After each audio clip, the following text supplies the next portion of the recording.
네, 저희들이 세상을 살아갈 때는 다양한 관계 속에서 살아갑니다. 오늘도 이곳에 나 혼자만 주님께 예배드리는 것이 아니라 많은 지체들이 함께 모여 주님께 예배드리고 다양한 모습을 가지고 우리는 주님 앞에 나왔습니다. 그리고 또한 그런 관계 속에서 살아갈 때 우리는 그 사람들의 모습을 바라보며 살아갑니다. 다른 사람들의 가정, 그리고 직장, 그리고 자녀들을 바라봅니다. 그리고 그 마음 가운데 은연중에 그 사람들과 나와 끊임없이 비교를 하며 살아가는 모습이 우리들의 모습입니다. 아이들을 키우다 보니 때로는 너무 기쁘기도 하지만 때로는 너무 힘들고 어려운 때가 있습니다. 참 내 맘대로 되지 않는 아이들을 바라보면서 어려운 마음들이 때로는 저를 좀 힘들게 하는데 그런 모습 가운데 하나가 이런 모습이 있습니다. 한 아이에게 너 이제 이 방을 좀 정리해라 라고 말하면 그 아이가 네 알겠습니다, 제가 열심히 정리하겠습니다 하고 말하면 얼마나 좋겠습니까? 근데 그 아이의 입에서 나오는 말은 이런 것입니다. 저 아이는요, 네, 형아에게 말하면 동생은요 이야기하기도 하고, 또 동생한테 말하면 형아는요 라고 말을 합니다. 그것은 무엇을 의미하겠습니까? 나는 이 일을 하지만 형은 왜 저 일을 안 합니까? 왜 동생은 저 일을 하지 않습니까? 라고 그 마음에 아버지께, 저에게 이야기하는 거 아니겠습니까? 이러한 다른 사람과 비교하고 그 마음 가운데 자리 잡는 어려움, 불만들이 우리의 그 아버지의 말씀에 순종하지 못하는 모습으로 나타나기도 합니다. 그런데 이렇게 비교하는 이러한 시선들은 우리의 일상생활뿐만 아니라 우리의 신앙생활에도 슬그머니 스며들고 있다는 것입니다. 다른 사람들의 형편과 내 처지를 비교합니다. 왜 나만 이렇게 힘든 십자가를 져야 할까? 왜 저 사람은 어려움 없이 편안하게 신앙생활을 하는 것처럼 보이는데 나는 왜 이렇게 힘들까? 이렇게 생각하면서 우리들의 마음이 흔들리기 시작합니다. 그런데 이렇게 시선을 빼앗기면 우리에게 또한 찾아오는 어려움이 있습니다. 그것은 바로 주님이 주신 그 길을 제대로 보지 못한다는 것입니다. 감사와 평안이 넘쳐야 할 우리들의 마음 가운데 불평과 원망이 싹트게 됩니다. 주님의 그 선하신 인도하심을 때로는 의심하기까지 합니다. 시선이 흐려지는 순간 주님이 명하신 그 길 위에서 때로는 주춤거리고 머뭇거리기도 한다는 것입니다. 그래서 우리들의 신앙생활에서 어쩌면 가장 중요한 질문 가운데 하나는 이것입니다. 과연 나는 누구를 바라보고 있는가? 나는 사람을 바라보고 있는가? 아니면 나를 인도하시는 주님을 바라보고 있는가? 나의 시선이 어디로 향하고 있는지 이 질문이 우리 신앙생활의 그 방향을 결정하기도 합니다. 오늘 본문은 지난주 수요일 날 나눴던 내용에 이어지는 내용입니다. 주님께서는 베드로의 그 아픈 기억을 회복시키시고 이제 베드로에게 3번 질문하십니다. 우리 함께 찬양한 것처럼 내가 나를 사랑하느냐 질문 3번 질문하시고 베드로의 대답을 3번 들으십니다. 그리고 나서 주님은 이제 그에게 어떠한 사명의 자리로 걸어가야 할지 그 길을 보여주십니다. 주님의 교회를 돌보는 그 사명과 순교의 부르심을 베드로에게 이야기합니다. 그런데 그 은혜롭고 거룩한 부르심의 그 현장에서 베드로의 시선이 갑자기 옆으로 흔들립니다. 오늘 본문은 다른 사람의 삶을 기웃거리며 주춤하는 그 베드로를 주님께서 어떻게 바로잡으시는지를 명확하게 보여줍니다. 그리고 오늘 나를 향한 주님의 부르심에 다시 집중할 수 있는 저희들이 되었으면 좋겠습니다. 주님은 우리 각자에게 가야 할 그 길을 분명하게 말씀하십니다. 그리고 성경이 보여주는 그 신앙의 첫걸음의 그 모습이 바로 성경이 우리에게 말해주고 있는 내용이라는 사실입니다. 오늘 본문 바로 앞구절에서 예수님은 베드로에게 분명하고 단호하고 명확하게 말씀하셨습니다. 요한복음 21장 18절과 19절 저희 함께 읽어보도록 하겠습니다. 내가 진정으로 내게 말한다. 내가 젊어서는 스스로 띠를 띠고 내가 가고 싶은 곳을 다녔으나 내가 늙어서는 남들이 내 팔을 벌리고 묶어서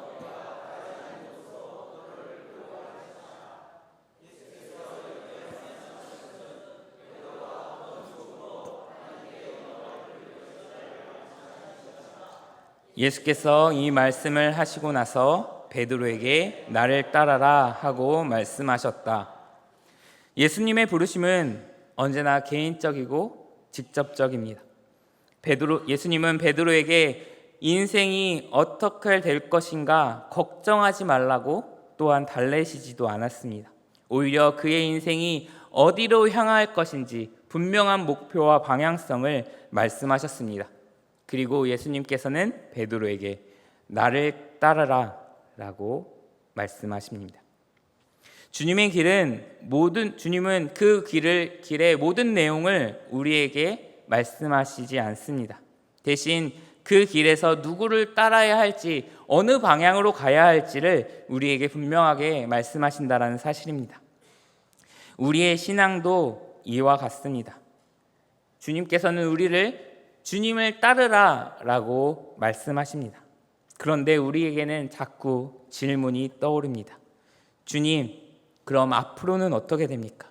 주님, 내가 주님을 따르면 우리의 가정은 어떻게 됩니까? 나의 자녀는 어떻게 됩니까? 직장, 내 미래는 어떻게 됩니까? 이렇게 계속해서 질문을 던진다는 것입니다. 주님은 우리들의 미래의 모든 답을 정말 구체적으로 언제 어느 때에 이렇게 될 것이다 라고 말씀하시지 않습니다. 대신에 나를 따르라, 나를 본받으라, 그 방향으로 걸어가라 라고 말씀하시는 겁니다. 주님은 우리 각자에게 서로 다른 삶의 영역과 순종의 걸음을 요구하십니다. 하나님이 허락하신 그 가정, 그리고 일터, 그리고 사명의 자리는 주님이 나를 가장 선하게 인도하시는 그 축복의 통로입니다. 지금 내게 주어진 상황이 다 내가 원하는 모습이 아닐 수 있습니다. 때로는 힘들고 어려운 그런 상황이 내 앞에 놓여지고 있을 수 있습니다. 그러나 우리가 해야 할 것은 그것을 다 이해하지 못할지라도 그 못하는 아픔과 고난 속에서도 내 인생의 주권이 하나님께 있음을 온전히 인정하고 주님을 따라 나서야 하는 것입니다. 주님이 보여주시는 그 길, 주님이 걸어가신 그 길을 우리는 순종으로 굳게 따라 나가야 할 것입니다. 그러기에 나를 부르신 그 주님의 그 음성에, 나를 인도하시는 그 주님의 그 길 위에 순종으로 나아가길 소망합니다. 주님의 이러한 은혜로운 부르심에도 불구하고 우리는 여전히 연약합니다. 자꾸만 시선을 옆으로 돌리게 됩니다. 오늘 본문의 20절과 21절을 보면 베드로의 그 모습이 등장합니다. 우리 20절과 21절 또 한 목소리로 읽어보도록 하겠습니다. 베드로가 돌아보니 예수께서 사랑하시던 제자가 따라오고 있었다. 이 제자는 마지막 만찬 때에 예수의 가슴에 기대어서 주님을 넘겨줄 자가 누구입니까? 하고 물었던 사람이다. 베드로가 이 제자를 보고서 예수께 물었다. 주님, 이 사람은 어떻게 되겠습니까? 예수님을 따르던 베드로가 주님께서 나를 따르라 라고 명령하신 그 순간 갑자기 고개를 돌려 요한을 봅니다. 그리고 주님께 묻습니다. 주님, 내 삶의 끝은 그렇다 치더라도 그러면 저 요한은 앞으로 어떻게 되겠습니까? 저 사람은 편한 길을 가겠습니까? 아니면 힘든 길을 가겠습니까? 베드로의 이 짧은 질문 속에 익숙한 인간의 마음이 담겨 있습니다. 나는 이 길을 가는데, 나는 이렇게 걸어가고 있는데 저 사람은 어떻습니까? 우리도 이러한 질문을 해보지 않았습니까? 그런데 베드로가 요한을 향해서 던진 그 질문, 베드로가 요한을 시기해서 이 질문을 던지지는 않았을 겁니다. 어쩌면 오랜 세월 동거동락한 그 동역자이기에 그의 미래 동안 궁금했을 수도 있습니다. 자신에게 주어진 길이 어쩌면 너무나도 무거워서 그런 질문을 던졌을 수도 있습니다.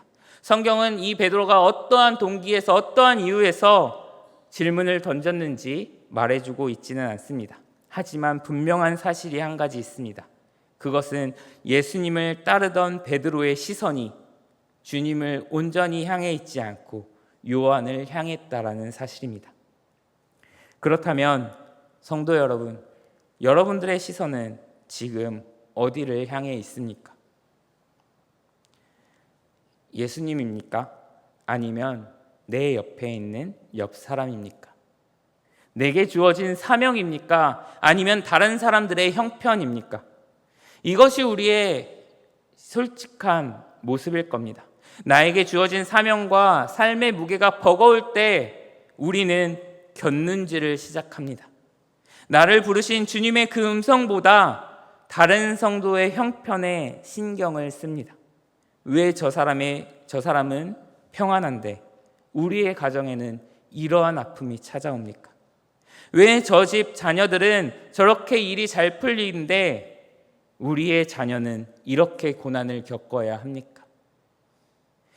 우리의 시선이 주님에게서 벗어난 그 시점, 그리고 우리들이 주변에 있는 다른 사람들을 신경 쓰는 그 순간 평온했던 우리의 마음은 요동치게 된다는 것입니다. 그리고 우리 마음 가운데 있는 평안과 감사는 눈 녹듯 사라지고 없어져 버립니다. 그런데 곁눈질하는 그 베드로를 향해 주님께서는 단호한 사랑의 처방을 내리십니다. 오늘 본문 22절 상반절입니다. 이렇게 이야기하고 있습니다. 예수께서 말씀하셨다. 내가 올 때까지 그가 살아있기를 내가 바란다고 한들 그것이 너와 무슨 상관이 있느냐? 주님께서는 우리에게 말씀하십니다. 내가 그를 평안하게 형통하게 한다고 한들 그것이 너와 무슨 상관이냐라고 말씀합니다. 우리는 그 주님의 음성에 귀 기울여야 할 것입니다. 우리는 우리의 시선과 우리의 판단대로 다른 사람을 신경 씁니다. 하지만 주님은 그 다른 사람들을 신경 쓰는 것이 아니라 바로 나를 바라보라고, 나에게 집중하라고 말씀합니다. 오케스트라 연주회를 한번 떠올려 보시길 바랍니다. 오케스트라 연주회의 정중앙에는 지휘자가 있습니다. 그리고 수많은 사람들이 자신의 악기를 가지고 각자의 자리에 서 있습니다. 가장 많이 연주하는 연주자는 아마 바이올린일 것입니다. 오케스트라가 처음부터 시작되는 그 끝 때까지 바이올린 연주자는 쉼 없이 바이올린을 켭니다. 그런데 맨 뒤에 30분이 넘도록 그냥 우두커니 서 있는 사람이 있습니다. 그 사람은 심벌을 들고 있는 사람입니다. 어떤 그 공연에는 4악장까지 있는 공연 중에 3악장까지 심벌이 등장하지 않습니다. 그렇지만 그 심벌 연주자는 그 3악장이 끝날 때까지 그 자리에 서 있습니다.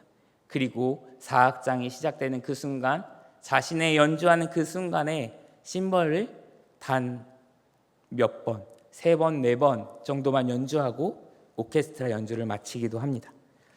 그런데 어떻습니까? 만약 맨 뒷줄에 있는 그 심벌 연주자가 30분 동안 미동이 없이 서 있는 그것에 괴로워서 바이올린에게 시선을 두면서 나도 저 바이올린처럼 정말 끊임없이 화려하게 연주하고 싶다라는 마음을 가지고 있다면 어떻겠습니까?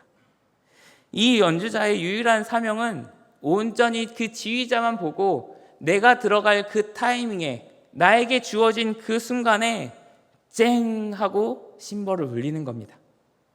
하지만 이 심벌 연주자가 다른 사람들에게 시선을 두고 그들을 부러워하고 그들의 형편을 살피고 있다면, 어쩌면 그 연주자의 손길을 보고 있지 못하면 자신의 그 타이밍에, 자신이 분명히 연주해야 하는 그 순간에 그 연주를 하지 못하게 된다는 것입니다.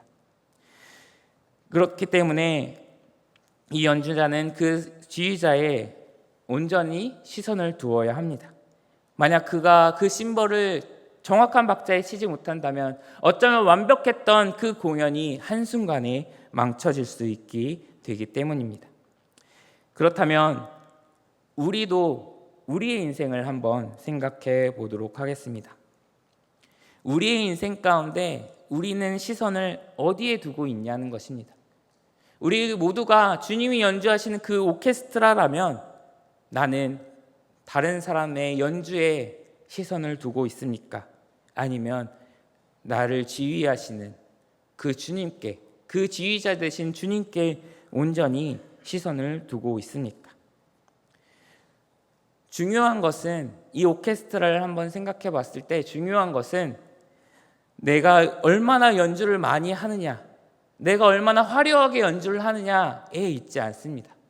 그 지휘자의 그 손길, 그 나를 지목하는 그 순간에 내가 정확하게 연주를 할 수 있느냐에 있다는 것입니다. 오늘 본문의 말씀도 우리에게 이야기합니다.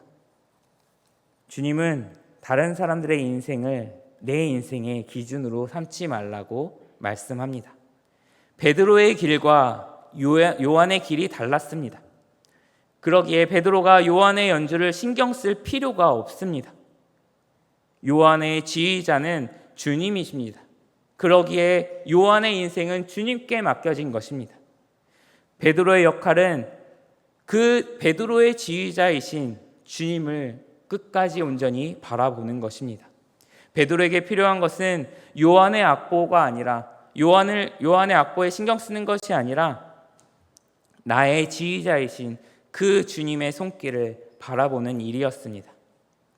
그러기에 우린 또 그 지휘자 되신 주님의 손길을, 또 주님이 지시하시는 그 말씀을 우리는 또한 들어야 할 것입니다. 우리는 하나님의 일하심을 온전히 다 이해할 수는 없습니다. 주님이 왜 나를 이 길로 인도하시는가? 주님이 왜 저 사람은 저 길로 인도하시는가? 우리는 모두 다 알 수 없습니다. 우리 삶에 각자의 다른 아픔과 기쁨이 있는지 우리는 다 헤아리지 못합니다. 그러나 분명한 사실은 내 길을 인도하시고 주관하시는 분이 주님이시다라는 사실입니다. 주님께 내 인생의 주권이 있고 그 주권을 인정하며 따라가는 것이 우리의 역할이라는 사실입니다. 주님은 우리가 다른 사람의 그 삶을 계산하느라 힘을 빼는 대신에 내 삶을 묵묵히 주님께 맡겨드리기 원한다는 것입니다. 그러기에 우리 삶을 인도하시는 그 주님의 손길을 주목하며 나아가길 원합니다. 주님은 오늘 말씀에 마침표를 찍으십니다. 22절 하반절에 너는 나를 따르라 라고 베드로에게 다시 한 번 더 분명하게 말씀하십니다. 원문을 보면 너는 이라는 이 단어가 강력하게 또한 강조되어 있는 것을 볼 수 있습니다. 예수님의 관심은 요한의 미래에 있지 않습니다. 오직 베드로의 그 순종에 있었습니다. 베드로를 회복시키고 베드로를 다시 사명의 자리로 인도하시는 그 길 가운데 주님은, 주님의 시선은 그 베드로를 향해 있었다는 사실입니다. 베드로는 묻습니다. 주님, 이 사람은 어떻게 되겠습니까? 하지만 주님께서는 대답하십니다. 그것이 너와 무슨 상관이 있느냐? 너는 나를 따르라.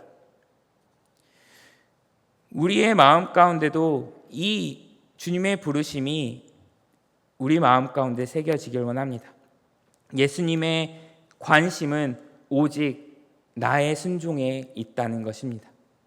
다른 사람을 보는 것이 죄는 아닙니다. 왜 그렇습니까? 주님께서는 우리에게 서로 돌아보라라고 분명하게 말씀하셨기 때문입니다. 아픔을 나누고 기도해야 합니다. 그런데 문제는 다른 사람들을 바라보다가 예수님을 놓치는 것입니다.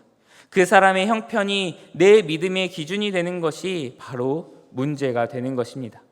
다른 사람들의 축복을 보고 내 인생을 저주처럼 여기는 것이 문제입니다. 시선이 주님에게서 흩어지면 그 신앙의 그늘이 찾아오게 됩니다. 23절을 보면 성도들이 예수님의 말씀을 오해하여 요한은 죽지 않는다라는 엉뚱한 소문을 퍼뜨리게 됩니다. 예수님은 그런 말씀을 하신 적이 없습니다. 단지 요한의 생사는 내 주권에 달려 있으니 상관할 것이 아니다 라고 가정의 말씀을 하신 것입니다. 사람들은 말씀을 있는 그대로 듣기보다 자신의 관심사와 기대라는 그 필터를 통해 듣게 됩니다.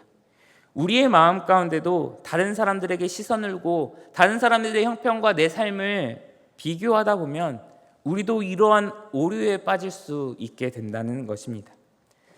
여러분들 스마트폰 자주 보면 놀라운 일을 경험할 때가 있습니다.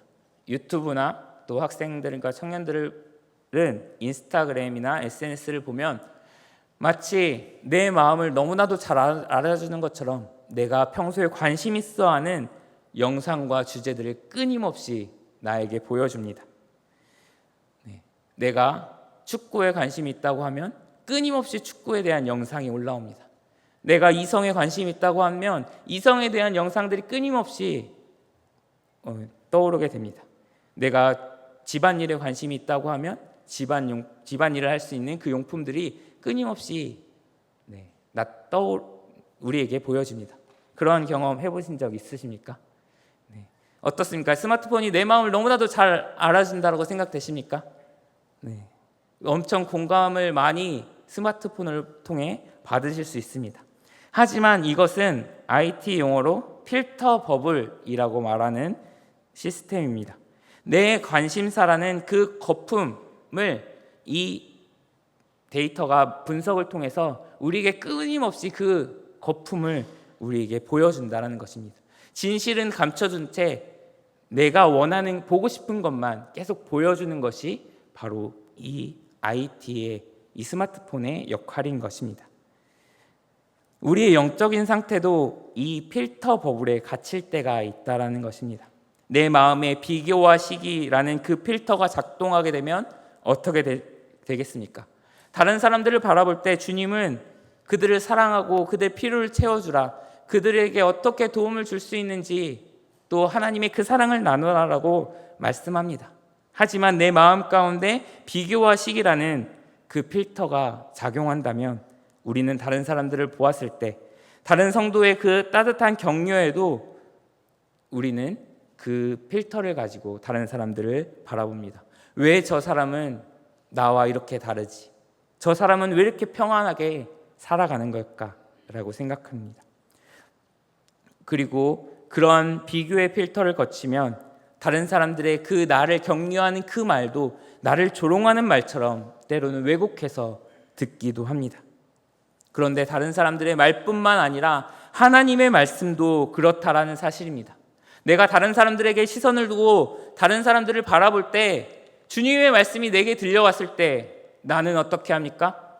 이 말씀 내 남편이 들었어야 하는데, 이 말씀 내 아내가 들었어야 하는데, 이러한 마음이 우리 마음 가운데 자리 잡는다는 것입니다.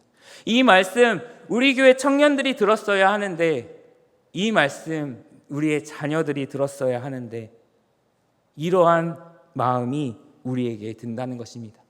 하나님은 지금 누구에게 말씀하고 계십니까? 하나님은 바로 나 자신에게 말씀하고 계신다라는 사실을 우리는 잊어서는 안 됩니다. 그러기에 우리는 이러한 비교와 시기라는 그 필터를 걷어내야 합니다. 내 필터를 걸치며 나타나는 것이 아니라 바로 주님이 나에게 분명하게 말씀하신 그 말씀을 내 마음 가운데 새겨야 할 것입니다. 그것은 여기 서 있는 저 역시 마찬가지입니다. 하지만 제자들의 마음에도 그 비교와 시기의 필터가 거품처럼 쌓여 있었습니다. 복음서를 보다 보면 계속해서 제자들의 그런 모습이 보입니다. 누가 더 높으냐? 누가 더 크냐? 저 사람은 어떻게 되겠냐? 라는 그 마음이 제자들의 모습 속에 나타나게 됩니다. 주님은 분명하게 말씀하셨음에도 불구하고 이 주님을 따르던 제자들은 어떻게 주님의 말씀을 이해했습니까? 요한은 죽지 않는다라는 결과를 가져오게 됐습니다. 우리는 분명하게 우리 마음 가운데 새겨야 할 것입니다. 오늘의 말씀이, 나에게 들려지는 말씀이 다른 사람을 향한 것이 아니라 바로 나 자신을 향해 있다는 사실을 우리는 잊지 않았으면 좋겠습니다. 그래야 우리는 다른 사람들과 비교하기보다 나에게 말씀하신 그 말씀에 내가 어떻게 순종할 것인가, 내가 어떻게 그 주님의 길을 따라 나설 것인가에 주목할 수 있게 되기 때문입니다. 오늘 주님은 또한 우리에게 분명하게 묻고 계십니다. 주님께서는 베드로에게 나를 따르라고 말씀하시면서 너는 누구를 보고 있느냐라고 말씀하셨던 것처럼 오늘 저와 성도님들에게도 동일하게 말씀합니다. 과연 너는 지금 누구를 보고 있느냐? 이것이 우리 스스로에게 던질 질문이 되길 원합니다. 다른 사람의 형편입니까? 자녀입니까? 가정입니까? 아니면 인생의 성공입니까? 아니면 나를 부르신 그 예수님입니까? 우리가 모든 사람의 인생을 다 이해할 필요는 없습니다. 다른 사람이 왜 복을 받고 왜 고난을 겪는지 다 알 필요는 없습니다. 주님이 요구하신 것은 다른 사람의 인생을 해석하는 일이 아닙니다. 나를 바라보시는 주님의 얼굴을 온전히 바라보는 것이 주님께서 나에게 요구하시는 것입니다. 그리고 주님의 그 길을 뒤따라가는 일을 주님은 우리에게 요구하십니다. 그러기에 이제 흩어졌던 그 시선을 다시 주님께 돌리시길 바랍니다. 베드로에게 하신 말씀이 오늘 우리에게도 들려지길 원합니다. 그것이 너와 무슨 상관이 있느냐? 너는 오직 나를 따르라. 그러면 우리는 어떻게 주님을 따를 수 있겠습니까? 어떻게 우리가 다시 주님께 시선을 둘 수 있겠습니까? 저는 이렇게 결단해 보기를 원합니다. 한번 내 시선을 자꾸 빼앗는 그것을 하루에 아주 잠깐이라도, 단 1분이라도 내려놓고 주님을 바라보길 원합니다. 그리고 주님께 구하는 것입니다. 주님, 남의 인생에 세상의 기준에 곁눈질하지 않고 나를 오늘도 인도하시고 계신 주님께 내가 시선을 둘 수 있도록 도와주시옵소서. 그리고 나서 성경 한 구절, 또 들은 말씀 한 구절을 떠올려 보는 것입니다. 주님, 이 말씀을 통해 나에게 말씀하시는 그 주님의 음성은 무엇입니까? 그것을 위해 기도해 보시길 바랍니다. 그렇다면 주님께서는 반드시 우리에게 말씀해 주실 것입니다. 내가 무엇을 따라가야 하는지, 어디로 향해야 하는지 주님께서 말씀해 주실 것입니다. 왜냐하면 주님께서는 우리의 인생의 주인 되시고 인도자 되시고 우리의 마음 가운데 내주하시는 분이시기 때문입니다. 이번 주 한 주간 하루의 삶 가운데 단 1분, 단 짧은 시간, 그 시간만이라도 주님의 그 말씀에 귀 기울이며 그 말씀에 순종하기를 결단하는 저와 성도님들이 되기를 소망합니다. 그때 우리는 세상에 시선을 두는 것이 아니라 온전히 주님께 시선을 둘 수 있게 될 것입니다. 우리가 주님께 온전히 시선을 둘 때 주님의 일하심이 우리의 삶 가운데 더욱더 풍성해질 줄 믿습니다. 우리 이 시간 함께 결단하며 나아갔으면 좋겠습니다.